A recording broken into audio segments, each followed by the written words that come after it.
Bienvenido a Café de Datos, el podcast de Datlas, una startup mexicana. En este espacio hablaremos de analítica de datos, cómo monetizar información, y tendremos invitados con los que platicaremos acerca de emprendimiento y transformación digital. Si estás liderando, planeas liderar o participas en una estrategia de transformación digital, Café de Datos es ideal para nutrir tus conocimientos de analítica e inteligencia artificial, conocer los métodos populares en la industria, obtener nuevas ideas y disfrutar de las historias que tenemos para contarte. Porque los datos van mejor con café. ¡Arrancamos!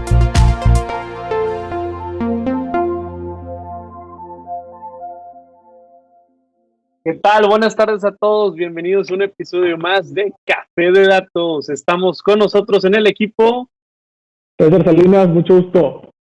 Excelente. Y el día de hoy tenemos una voz nueva, una voz especial, una voz fresca, una voz joven. Está con nosotros Alejandro Rodríguez, Rodalgo en el equipo le decimos así. ¿Cómo estás, Alejandro?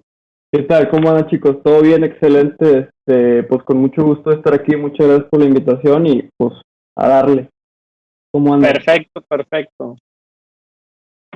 Muy bien, muchas gracias acá por acompañarnos. Queremos invitar a Alejandro. Alejandro, igual y para los que nos escuchan, preséntate un poco, dinos a qué te dedicas y qué estás haciendo actualmente acá con nosotros, ¿no?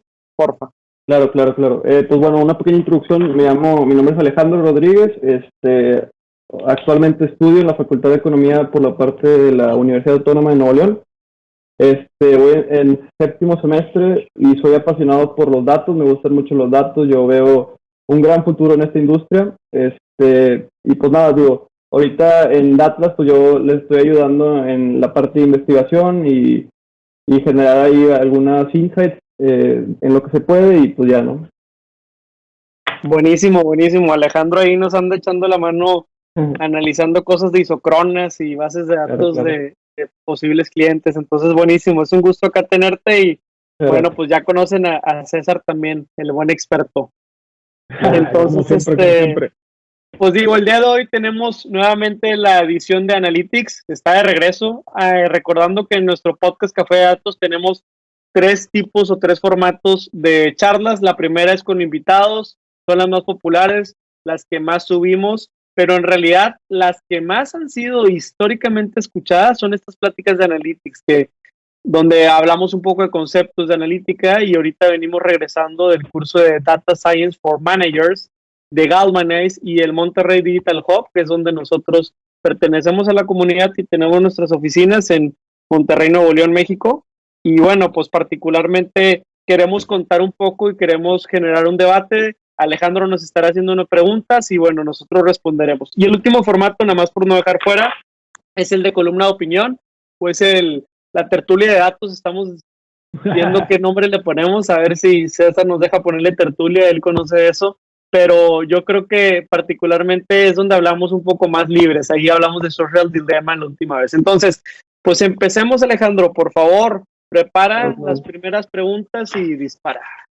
Bueno, primero me gustaría comenzar que me platicaran un poquito de qué es lo que hace una organización, una empresa que sea madura en datos, digamos, que se maneje con datos, que tome decisiones con datos, perdón.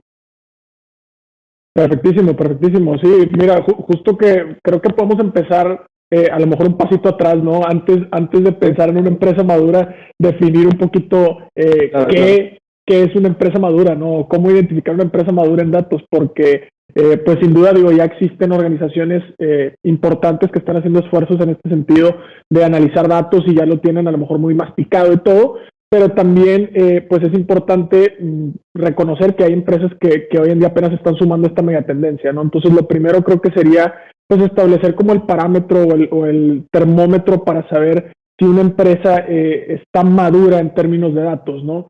Y en este sentido tenemos o hay algunos conceptos que se entrelazan por ahí, ¿no? Tenemos estas empresas, ¿no? Que por llamarlas de alguna manera son como pues ingenuas en el tema de datos, ¿no? O naive, como le dicen por ahí en inglés, ¿no?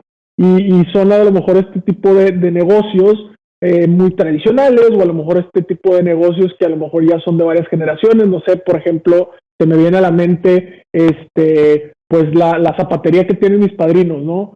oye, pues en la zapatería la verdad es que el control en términos de datos y todo, pues era pues a feeling, ¿no? O sea, mi padrino volteaba y veía en aquel y decía, oye, tanto me falta o tanto no me falta, y a partir de eso pedía, ¿no? Entonces de pronto pues te encuentras ese tipo de negocios, ¿no? Que no entran a lo mejor en una categoría o en el catálogo de empresas maduras, pero vaya, tienen algún potencial para convertirse en una empresa madura, como lo mencionabas al principio, ¿no? De pronto luego tenemos otro tipo de negocios que ya llegan a esta parte de ser como, pues por lo menos conscientes de la data, ¿no? O de los datos. Y aquí a lo mejor me acuerdo perfecto de mis estilistas de cabecera, ¿no? De mi estética a la que voy, que de pronto, pues ahí ya tienen pues información acerca de quién soy en el sentido de, pues mi nombre, ¿no? César Salinas, cuándo fue la última vez que fui, ¿no? Generalmente qué pido en el sentido de si pido el puro corte o pido también la barba, cositas de ese estilo, y pues ya es otro tipo de negocio. Oye, ¿le sacarán el mayor provecho? Pues a lo mejor no lo explotan al 100, pero sin duda es un primer paso, ¿no? El estar consciente, y eso te lleva, ¿no? Un paso más adelante en el término de madurez con respecto a esta otra parte de los negocios que decía ahorita que pues es un poco ingenuo o no sabe un poquito la validez o el potencial que tienen esos datos, ¿no? De pronto también encuentras a lo mejor a la mitad del camino, ¿no? Estas empresas que ya valoran, ¿no? La data, o sea, que ya le ponen un valor, que ya saben más o menos cuánto vale, ¿no? O más o menos ya tienen proyectos que tienen sentido con un apalancamiento de datos, ¿no? A lo mejor, pues pensar en estas mismas empresas, a lo mejor me estoy dando muchos ejemplos pymes, ¿no? Pero estas empresas que de pronto ya tienen data de los clientes, como pudiera ser a lo mejor esta peluquería de las que les estaba hablando, pero ya lo llevan a un accionable per se, es decir, ya existe un proyecto de decir, oye, a lo mejor hay encuestas de seguimiento del servicio, ¿no? Y eso ya es un tema periódico, entonces ya es un proyectito de retroalimentación que tienes constantemente con el cliente. O hoy hay unas promociones, ¿no? O ya hay una campaña específica enfocada en gente como César, que va cada 4 o 6 semanas, etcétera, etcétera, y que aparte se pide esto del corte y la barba, ¿no? Entonces ya es otro nivel de madurez, ¿no? Estamos hablando ya hasta ahorita de 3 tipos distintos, o sea, para llegar a ser maduros, pues imagínate, ahora faltan todavía un par, que creo que Pedro me puede por ahí apoyar en ese sentido de para llegar ahora sí que al estado del arte, ¿no? En la madurez. Sí, no, la introducción es muy buena. Fíjate que ahorita estamos en un marco de 5 niveles de madurez, ¿no? César ya platicó los primeros 3, que es el data naive o el data ingenuo, ¿no? Llamado Alejandro. Es el más en pañales, ¿no? Si fuera un bebé o si fuera una persona, haz de cuenta que todavía está encateando. A lo mejor y de vez en cuando pesca un ticket, de vez en cuando revisa algún dato, pero no va muy lejos.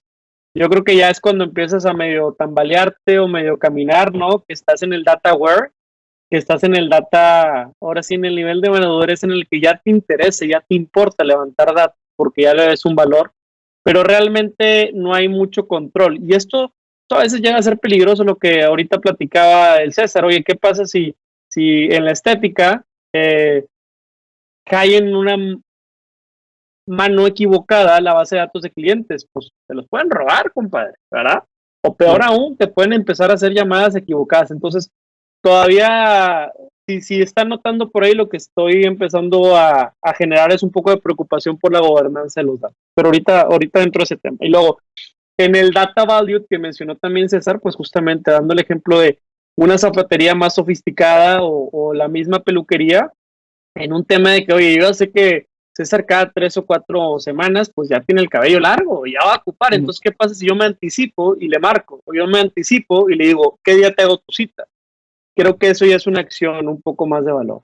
Ahora, para los otros 2 niveles, se necesita más sofisticación en la organización. Ya empezamos a imaginarnos ya no nada más una pyme o mi pyme, sino ya necesitamos una estructura en la que, por ejemplo, Alejandro, haya directores o gerentes. ¿Y esto por qué? Porque los siguientes niveles ya requieren una gobernanza de datos. Y dirás, ¿qué es una gobernanza de datos? Pues muy parecido al gobierno, ¿no? Que controla la economía, tú que controlas economía, tú que eres economista, o Banxico, ¿no? Que controla el tema del peso. Pues ahora imagínate que en muchas organizaciones tiene que nacer un gobierno, pero de datos. Y ese gobierno de datos es el que se asegura que la recolección sea ordenada, consistente y que sobre todo los datos estén listos para ser usados por las personas que lo necesitan. Esto no significa que, por ejemplo, si tuvieras, no sé, una tienda de abarrotes o, por ejemplo, si trabajaras en Uber, que todos van a ver los teléfonos de los clientes y todos van a poder ver de dónde viven y dónde dejaron a los clientes. Eso no va a suceder porque es peligroso, pero sí de cierta manera que los analistas tengan acceso a las bases de datos que tienen que ver, que los de tesorería y los de finanzas puedan ver todo lo que se transaccionó, que a lo mejor los de logística puedan ver el inventario y puedan estar seguros. Entonces, cada quien tiene una perspectiva y la gobernanza de datos nos ayuda para eso. Entonces, el cuarto nivel de estos 5 que hemos estado platicando de madurez sería el Data Insight, ¿no? Que ya es un insight, muchas veces lo hemos platicado, es encontrar en los datos anomalías o puntos que a simple vista no hubiéramos podido conectar. Aquí es donde todas esas clases de econometría nos sirven, ¿no? Toda la estadística finalmente nos permite tener una lectura más fidedigna de datos que no habíamos tenido. Y bueno, ya el nivel del estado del arte, como lo mencionó ahorita César, es el Data Foresight. Este data que me permite no solamente desarrollar analítica de evaluación o de diagnóstico, sino analítica predictiva y prescriptiva, que es el nivel un poco más arriba. Entonces, pues en ese sentido, Alejandro, esperemos que te haya quedado claro. No sé si tienes alguna duda adicional. No, pues digo, así algo rápido me gustaría si tienen un ranking de, ahora sí sin fronteras, de las empresas, y por ejemplo Amazon, de que las que están mejor, tienen mejor data governance y así, no sé, una duda. Es muy buena, muy buena pregunta. Sí, en el tema, fíjate que, digo, a lo mejor mi background me va a ir un poquito a traicionar, pero fíjate que en ese tema de gobernanza, unas que están, digo, por tema de regulación y al mismo tiempo también por el tema de sensibilidad, unas que lo hacen muy bien es el tema de la banca, ¿no? O sea, la banca en general tiene bastante información y ellos ya están en esta etapa de madurez en donde el gobierno de datos no nada más es un área funcional, sino que es incluso medular. O sea, muchas veces la toma de decisiones empieza por ahí. O sea, ¿qué sí puedo hacer o qué sí puedo lograr con esto que tengo a partir de este mecanismo para ejecutar? Entonces, por poner un ejemplo, pues bancos. O sea, digo, cualquier banco que elijas de aquí con presencia nacional o cualquier banco internacional tiene una gobernanza bastante importante en tema de data, ¿no? Sí, yo también considero que el tema de gobierno de datos, pues normalmente reside en los departamentos o en las áreas de tecnología, pues a veces es en el área de tecnología o en el área de planeación estratégica. Entonces yo creo que corporativos que hoy en día ya se preocupen por una planeación estratégica, por ejemplo, en general todos los que cotizan en bolsa, todos los que tienen un área de relación con inversionistas, tienen que tener muy buen manejo de los datos, más que nada porque no pueden reportar datos que sean como equivocados. Entonces, me parecería que si queremos encontrar buenos ejemplos, por ahí podemos empezar. Ok, muy bien. Yo también tenía otra duda, pero no sé si era respecto, por ejemplo, ¿ustedes creen que en el futuro cercano, a mediano plazo, haya puestos para, o sea, digamos, empleo para gente como estudiante que esté haciendo cursos en línea de analytics y que pueda entrarse al mercado laboral pues rápido y pues bien? O porque, por ejemplo, yo he notado que muchos de los puestos que están así libres son, por ejemplo, gerente de data science, gerente de este lado. ¿Cómo lo ven ustedes para los jóvenes que apenas van empezando y así? Claro. Mira, en este sentido creo que es algo pues inevitable, ¿no? La economía en general, ustedes que son economistas, y el mundo en general se está pues evolucionando a una tasa, ¿no? O a una velocidad mucho más grande de lo que se han podido renovar las instituciones educativas. Entonces, esta parte de la necesidad de tener puestos de esos que hablas, que son muy nuevos, que a lo mejor no hay casado, pero es una licenciatura, una ingeniería que digas tú, pues ya estamos preparando ingenieros de datos en las universidades y de pronto pues van a ser más, pues no, pero sí va a haber un campo, o está habiendo un campo bastante importante en el sentido de la demanda por el lado de organizaciones como nosotros mismos y otras más grandes que están teniendo estas áreas de gobernanza o estas áreas de ciencia de datos, de analytics, etcétera, por puestos de ese estilo, que hoy en día, como te digo, no se van a casar a lo mejor con una carrera en particular, pero que sí pueden apalancar bastante carreras como economía, ¿no? Y nosotros mismos lo hemos visto. Hay otros episodios, si checan, de entrevistas con gente que pues hoy en día es director del área de Analytics o han sido directores de áreas de Business Intelligence, etcétera, y todo el mundo dice, pues yo soy mercadólogo, o yo soy ingeniero en sistemas, o yo soy otro tipo de ingeniería. Entonces, sí creo que se está abriendo un gap muy importante, por lo menos nosotros lo sentimos a nivel micro, ¿no? Como somos. Entonces me imagino que los están sintiéndolo en el sentido de la falta de talento o la demanda de ese talento, ¿no? Sí, yo creo que muy parecido a lo que dice César. En el Data Playbook nosotros platicamos de que es un jefe de analista de negocios, arquitecto de negocios, científicos. Para quien no conoce lo que es el Data Playbook, pues es nuestro publicado anual de terminología de datos y analítica que pueden revisar en nuestra página datlas.mx y es totalmente gratuito, así que se pueden meter. Y dentro de eso hablamos de los distintos roles. Yo creo que también un efecto económico de lo que ocurre, estimado Alejandro, es que muchos de los analistas o entrantes a ciencia de datos a veces tratan de que sea gente que ya estaba en la empresa y lo quieren capacitar en el tema de analítica, ¿no? Porque un analista, un buen gerente tiene que tener un buen dominio de negocio. Y eso es algo de lo que también platicamos mucho en el curso de Data Science for Managers, el Digital Hub y Galmanes, en donde el dominio del negocio es importante. Entonces, yo creo que también hay oportunidad para justamente formar parte de un equipo de analítica. Creo que hoy en día todos estos cursos de preparación nos sirve, pero tal vez lo que creo que estamos sobrados es de gente que sepa programar y que le sepa el Python y el R. A ver, eso es importante, pero donde hay más sustancia ahorita, donde hay más necesidad es aprenderle bien al negocio, cuáles son sus necesidades y también el entender la estadística, ¿no? La estadística detrás, porque ser muy fuerte en código se contrapone si no, digamos, avanzamos al mismo nivel en la parte de aprender de estadística y aprender un poco de esa parte matemática, ¿no? Entonces, creo que es una muy buena pregunta, una pregunta muy válida. Hay oportunidad, como mencionó César, y en contexto o en punto más fino, prepárate muy bien en la parte de dominio de negocio y partes matemáticas. Entonces, creo que esas son buenas preguntas, igual y pasemos a la que sigue, ¿cómo ves? Claro, y de hecho ya la tengo y esta va para los dos porque, pues bueno, César es financiero y tú, Pedro, economista. Y bueno, ahorita actualmente, ¿qué tan ligado está el data scientist en cuanto a la toma de decisiones y, digamos, inversión, digamos, no sé, digo, en cuanto a planeación del negocio, de la inversión de las empresas? ¿Cómo lo ven ustedes?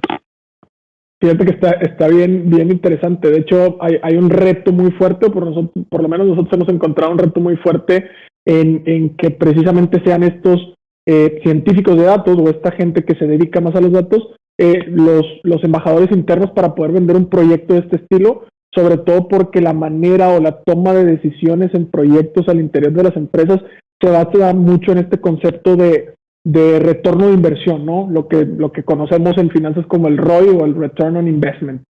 Entonces, de pronto tienes esa figura de ROI, ¿no? Y por el otro lado, empiezas a tener cuestiones como, oye, creo que este tipo de iniciativas de data science y todo me puede traer beneficios, pero son de mediano plazo.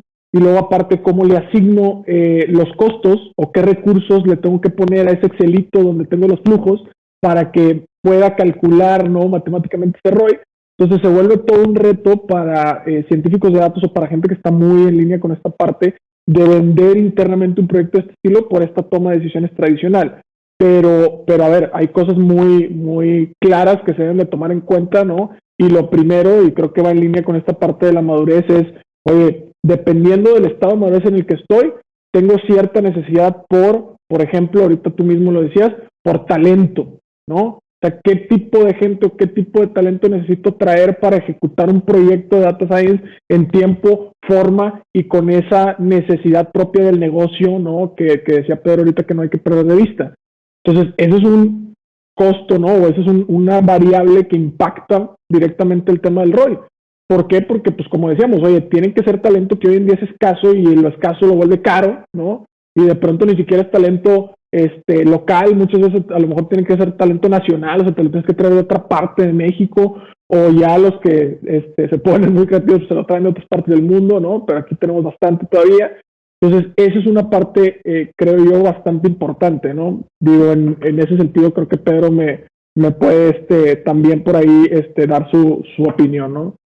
Sí, en esta situación el ROI es muy importante y el ROI fundamenta y justifica muchos proyectos en organizaciones, ¿no? Oye, ¿vale la pena abrir una nueva planta de esto? ¿Y cuál es el ROI?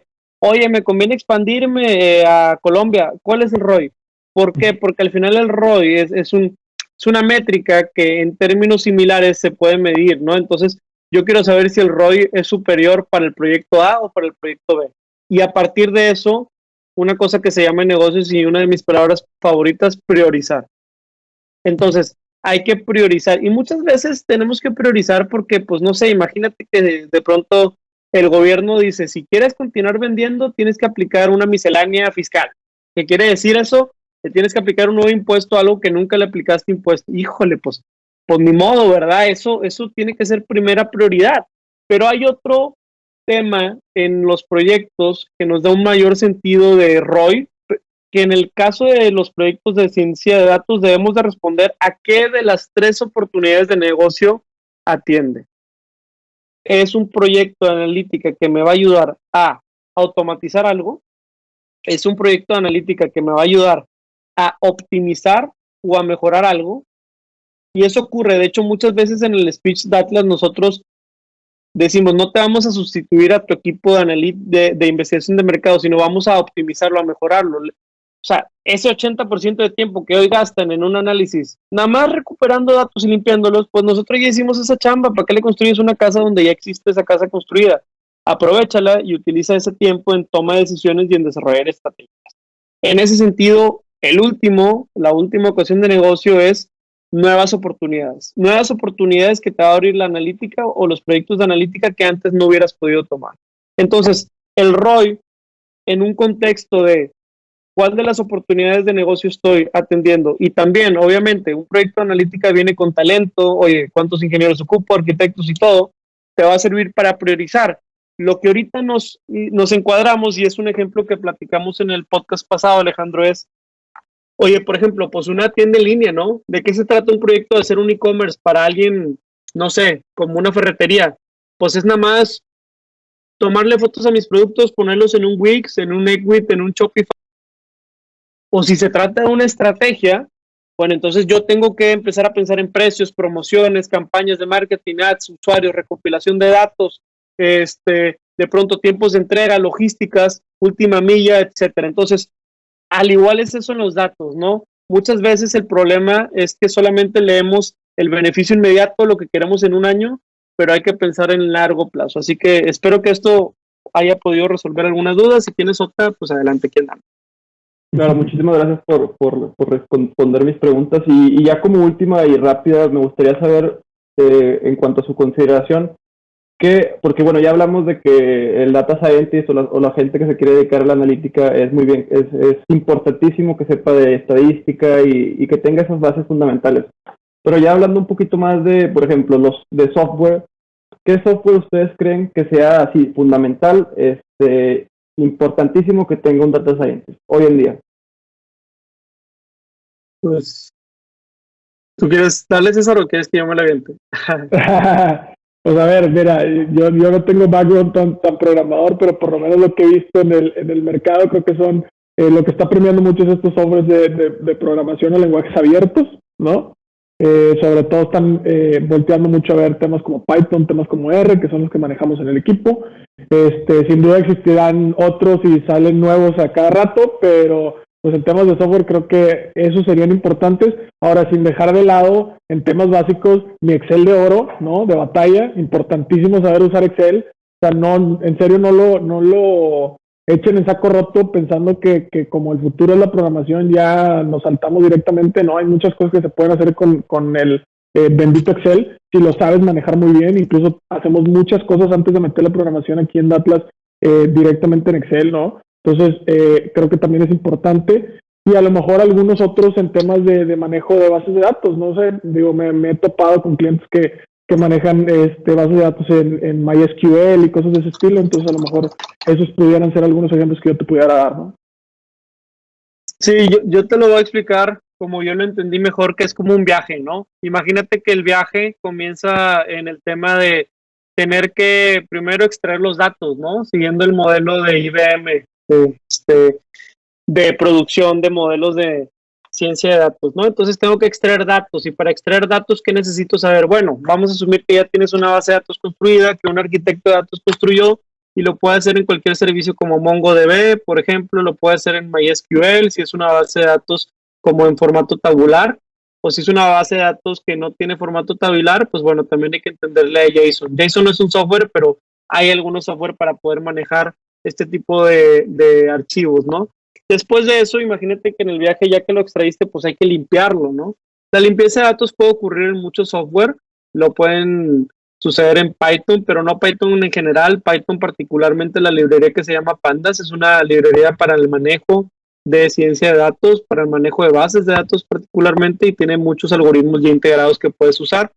Y en el caso de R, pues está la librería de DPLYR, Dplyr, ¿verdad? Que te ayuda mucho a manipular y también a hacer algunas reestructuraciones de datos. Entonces, ya que extrajiste, ya que limpiaste los datos, ¿verdad? Ahora, ¿qué toca hacer? Bueno, ya entendiendo, una vez que ya entendiste el problema de negocio, etcétera, pues tienes que modelar, tienes que trabajar. Yo sé que Python y R son muy buenos para hacer eso. De hecho, día a día yo los utilizo para desarrollar modelos. Pero en algunos cursos que he tomado y capacitaciones han recomendado IBM Watson y también lo que es la suite de Microsoft Azure. Yo creo que para la gente que es nueva entrante y que ya tiene un poco de conocimiento estadístico, le conviene mucho justamente validarse en IBM Watson, en Microsoft Azure. Tienen bastantes programas de créditos gratis y es verdaderamente muy sencillo de utilizar. Ahí puedes correr algoritmos de regresiones, de clusters, etcétera. Y lo mejor es que ya vienen explicados. Entonces, como vienen explicados, al momento en el que tú lo trates de hacer con tu código, con tu etcétera, lo vas a poder hacer. Después de ese viaje, ya que tienes la extracción, ya que limpiaste la base, ya que hiciste el modelo, ese modelo te gustó, lo validaste, y hay muchos pasos intermedios, pero ahorita estoy resumiendo, pues hay que mostrarlo, ¿no? Y para mostrarlo puedes tener diferentes software o servicios. Por ejemplo, ahorita se escucha mucho la palabra dashboard, ¿no? Entonces, para desarrollar dashboards o tableros que te ayuden a visualizar el producto de datos, puedes, por ejemplo, utilizar Tableau, puedes, por ejemplo, utilizar Google Studio o Power BI. Esos tres sistemas son muy buenos en general para visualizar. Y bueno, ya finalmente, si hiciste un algoritmo muy avanzado y alguna cosa muy sofisticada, pues tendrás que de manera recurrente reentrenar ese sistema, reentrenar ese algoritmo o darle como insumo nuevos datos. Ya existen ahí cosas muy específicas, más de ingeniero de datos particularmente, como toda la plataforma de AWS, que tiene servicios como Lambda, tiene también otro tipo de instancias que te permiten justamente mantener estos servicios vivos, y si es que tu servicio tiene mucha demanda, va creciendo, ¿no? Pero aquí un ingeniero seguramente te mencionaría Docker, Kubernetes, etcétera, cosas más técnicas que no me quiero meter, pero yo creo que alguien que venga de carreras de negocios, yo creo que alguien que venga de carreras matemáticas podría empezar por lo primero, y ya si vienes de sistema, pues empieza del final al principio. Entonces, esas serán algunas de las recomendaciones. Claro, muchas gracias. Y pues muchas gracias por sus respuestas. Con los dos coincido. Por parte de César, yo que también creo que Excel es una herramienta que siempre va a estar ahí cuando la necesites, para manejo de datos, para visualizaciones, y también contigo, pero yo algunas de las paqueterías que mencionaste, por ejemplo, de Pandas, nunca la he usado, pero sí la he visto, la veo en todos lados que la mencionan, y la paquetería Dplyr, que creo que se pronuncia así, en R, uh-huh. esencial en el manejo de datos. Y pues muchas gracias por mi parte, es todo, con todas las dudas que traía para hoy. Muchísimas gracias. No, excelente, gracias a ti, mi estimado. Perfecto, pues mensajes de cierre. Este fue un capítulo más. Muchísimas gracias. Recuerden suscribirse a Café de Datos. Recuerden enviarnos sus preguntas a nuestras redes sociales en Datlas MX. Así es. Los viernes tenemos por ahí dinámicas en donde estamos recibiendo las preguntas y comentarios y todo, y si no, también por ahí los martes también estamos abiertos ahí a recibir su retro para seguir hablando de temas que a ustedes les interesen. Esto es de ustedes y de nosotros. ¡Ánimo! Gracias. Hasta luego. Chao, gracias. Hasta aquí el podcast de hoy. Gracias por escucharnos. Puedes seguir disfrutando de tu café y aprendiendo analítica de datos en nuestro blog con más de 180 columnas acerca de analítica, emprendimiento y transformación digital. Visita blogdatlas.wordpress.com y disfruta del contenido. Finalmente, no olvides suscribirte a Café de Datos, el podcast de la startup Datlas. Hasta la próxima.